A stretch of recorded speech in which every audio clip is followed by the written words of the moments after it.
energy production. But I thought it was, I think having it in the capital is great. It's obviously, you can take care of the people you have to take care of. The city was booming.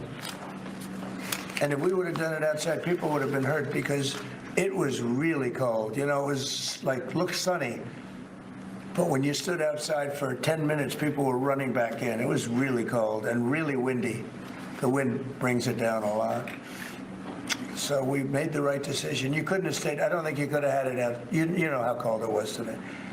It was, people went out for a little while just to test it. They couldn't stay out more than 10 minutes. They all came back in. So we would have had a disaster if we did that, and people would have been hurt. The unlawful disclosure deal, is that related to the Hunter Biden situation? Which one? The one on unlawful disclosures by federal officials, is that related? No, I think it's just more general than that. It's not Hunter Biden. I was surprised that President Biden would go and pardon his whole family, because that makes him look very guilty. You know, I could have pardoned my family. I could have pardoned myself, my family. I said, if I do that, it's going to make me look very guilty. I don't think I'd be sitting here, frankly. If I did that, I don't think I'd be sitting here right now, because I would have shown that you're guilty.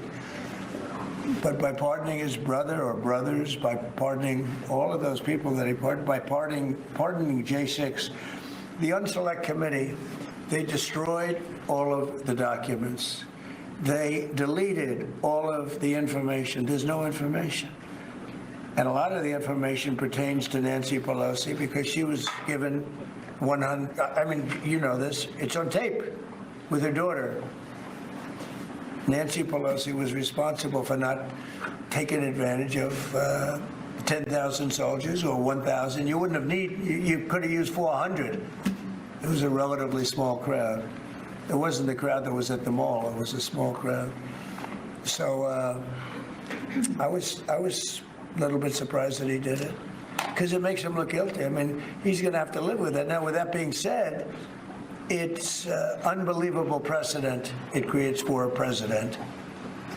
But the precedent is unbelievable. Now maybe every president that leaves office, they're going to pardon every person they ever met, so they don't have some lunatic like deranged Jack Smith, who's a total lunatic, by the way. Not a smart guy either, he's a dummy. But we beat the hell out of him. And I helped my reputation. Do you think you'd have to do the same thing at the end of this term? Well, I guess now I have precedent to do it. I wouldn't want to do that. No, I think it makes you look very guilty. I think it makes Biden look very bad, very weak, and very guilty. And I mean, he pardoned everybody. How about this J6 committee? Why is he pardoning them? The reason is because if you delete and destroy documentation, everything, they have nothing, because they were guilty as hell. They rigged it. It was a rigged deal. And when you do that, they look very bad. But I was a little surprised he did it. Liz Cheney, I mean, she's a lunatic. And she lost by the greatest margin in the history of a politician running for Congress, like 40 points. The reason it was the greatest is because anybody losing that badly is going to drop out. But she's a nut job. She doesn't drop out. You know, she just keeps chugging forward. And she lost by almost 40 points. That's the biggest number anybody's ever lost by. But why would Biden do that? He pardoned her and pardoned everybody. The reason is that they destroyed documents. And if you're even in a civil case, which this wouldn't be, I mean, people go to jail for a long time for doing that. What's this one? That's unleashing American energy, sir. It relates to using permitting processes and other regulatory systems to ensure that we can produce energy efficiently to drive the American economy forward. President Trump, looking around the office, we noticed some changes in the way the Biden had it set up.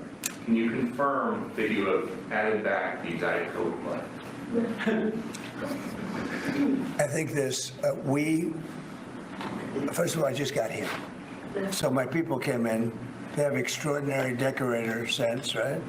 Let me just see some of the pictures. That's a good one. I could live with him. I could live with George Washington, I can tell you. I could live with Thomas Jefferson. I could live with most of them. They took a very safe route. They don't have any bad ones up there. Withdrawing from What is this one? Withdrawing from the World Health Organization, sir. Ooh, that's a big one. So we paid $500 million to World Health when I was here, and I terminated it. China with 1.4 billion people. We have 350. We have, nobody knows what we have because so many people came in illegally, but let's say we have 325. They had 1.4 billion. They were paying 39 million, we were paying 500 million. It seemed a little unfair to me.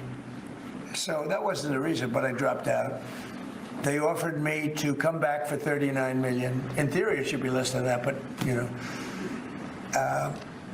And when Biden came back, they came back for 500 million. He knew that you could have come back for 39 million. They wanted us back so badly, so we'll see what happens. Mr. President, Pretty sad though, think of it. China pays 39 million and we pay 500 million. And China's a bigger country. Mr. President, you spoke about inflation today in your remarks. What actions are you taking today that will have a direct impact for Americans on their everyday costs to bring the Well, cost down? the biggest thing and factor for inflation is energy. They screwed up my energy policy. And then they went back to it. You know, they hurt it really badly. And then they went back to it and they started drilling more. But by that time, it was too late. Many of these things that we're signing and that Doug Burgum is going to be signing and Chris Wright, who's phenomenal at, you know, Energy, Department of Energy. We're going to be taking a lot, we're going to make a lot of money from energy. We have more than anybody else. We're going to make a lot of money from energy. We're going to make a lot of money from tariffs. You know, European Union charges us, they have a VAT tax of 20%, but it's really much higher than that. And that's the equivalent, almost the equivalent of a tariff. And they're tough. They're very tough. They don't take our cars. They don't take our farm product. They don't take almost anything. And yet we take their cars, we take their farm product. We take a lot from them. So, you know, we have like a $300 billion deficit with the European Union. So we'll straighten that out with either tariffs or they have to buy our oil. The one thing they can do, our oil and gas, the one thing they can do to catch up quickly, buy our oil and gas. Will you travel? And they should do that. Will you travel to China this year? Yeah, could be. I've had the invite. Mr. President, she's President, invited I would do you it. to Yeah, I come would this do year. it. talking about the European Union and the tariffs, like, what do you mean when you say that European Union countries like is part of BRICS? Is that a what? BRICS. You said Oh, BRICS. No, I was talking about BRICS. BRICS is 6 nations. I think it's 7 nations. And they were looking to do a number in the United States. And if they do that, they won't be happy about what's going to happen to them. Are you still considering a universal tariff, Mr. President, on all countries? I may, yeah, but we're not ready for that yet. We may put it, wrap it, Mr. President, because essentially all countries take advantage of the U.S. We don't make any good deals in the U.S. It's amazing in a way that we exist. We don't make good deals. We don't have any good deals. We have a deficit with almost, not all, there are a couple, I won't tell you their names because I don't want them to find out about it because they'll feel stupid. But there are a couple of countries that actually don't make money with us.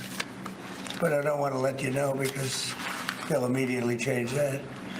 But we're gonna do, I tell you what, our country has an amazing economic future. I really believe that. What kind of universal tariff if you did do one? Well, you'd put a universal tariff on anybody doing business in the United States because they're coming in and they're stealing our wealth, they're stealing our jobs, they're stealing our companies, they're hurting our companies. So you put a tariff on to keep them from doing that. Mr. President, you surround yourself with a whole bunch of billionaires today. President Biden has in his farewell address warned about an oligarchy. I was wondering if you could respond to that. Well, he had a lot of guys, and then they found out that he didn't know what the hell he was talking about, and I think they deserted him. They deserted him, those same guys. Look, I don't make pretense of smart guys, but there are a lot of smart people around, but they did desert him. They were all with him, every one of them. Now they're all with me. I don't know. It's not going to get anything from me. I don't need money. But I do want the nation to do well, and they're smart people, and they have, they create a lot of jobs. And if they don't do it, China's going to do it. You know, what they've done is they've taken industries and they've taken it away. They outsmarted China. And, we sort of like that. It's okay. They've done a great job, a lot of them, not all of them. Protecting women from radical gender ideologies. Ooh. Mr. President, going back to the World Health Organization, you were the president during COVID. Don't you see the importance of organization like that to coordinate a global response? Sure, I do, but not when you're being ripped off like we are by the World Health. World Health ripped us off. Everybody rips off the United States, and that's it. It's not going to happen anymore. Thank you very much, everybody. All right, Bill. One last one, sir. This is your Martin Luther Thank you, King guys. proclamation. Thank you, Press. Thank you, sir. Thank you, Press. Thank you very much.